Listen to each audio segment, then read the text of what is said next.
guys, this is Mike Carleo, and I'm going to be introducing a series called Tuesday Tips on a weekly basis that goes over pretty much anything that could be simple or something that could be a little more advanced for those advanced players that just may need an aha moment.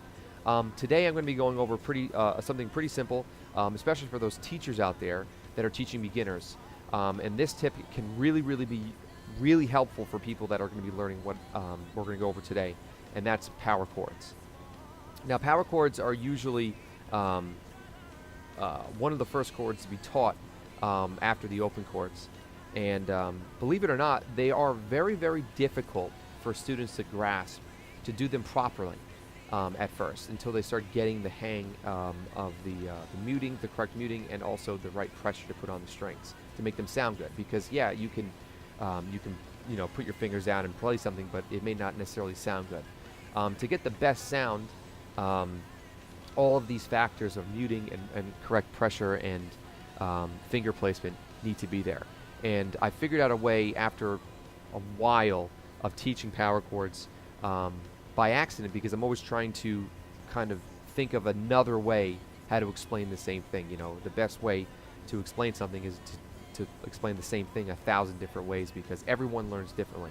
So this works really well for young students and also older students who don't necessarily have the musical eye when it comes to learning things.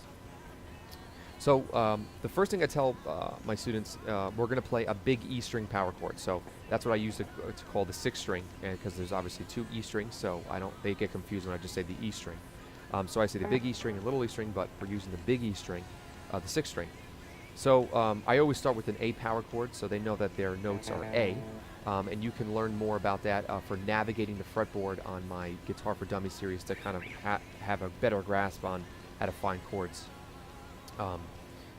faster. So I tell my students to make sure that their fingers are completely straight with their first finger that is located on the 5th fret. After that, I make sure that their thumb behind the neck is completely straight and it's on a vertical. Straight up and down your thumb needs to be. If it's bent sideways, things like that, it's going to distort the proper muting that I'm going to go over in a second. So when your thumb is upside down and your fingers are completely straight, we can go to the next step. So then I just tell my students to apply pressure with just the fingertip of the index finger on the 6th string.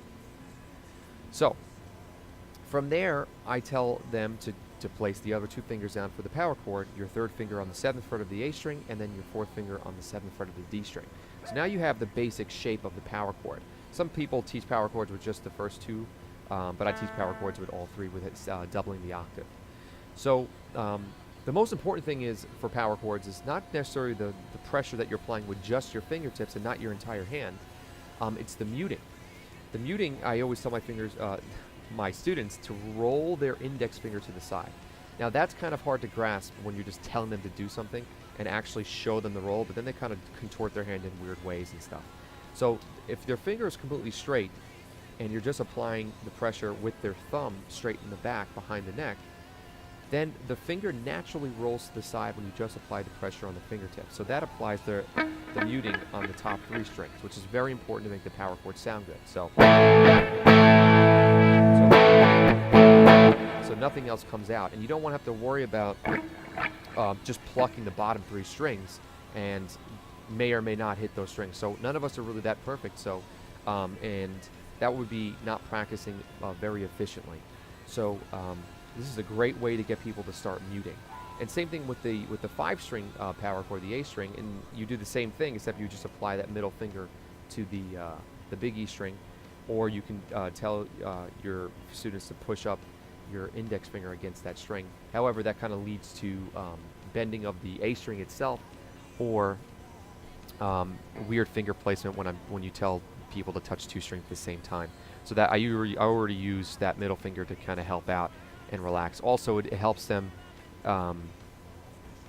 independently relax a finger that's in the middle of 3 other fingers pressing. So that's pretty much my Tuesday tip on how to teach power chords and how to learn power chords if you're a beginner very fast and to make them sound good right away. Thanks. Now, Now, if you want to check out anything more, you can check out my website below, michaelcarleo.com, my Facebook page, and then for shorter clips, you can check out my Instagram and Twitter. Thanks again, and I'll see you next week for the next Tuesday tip.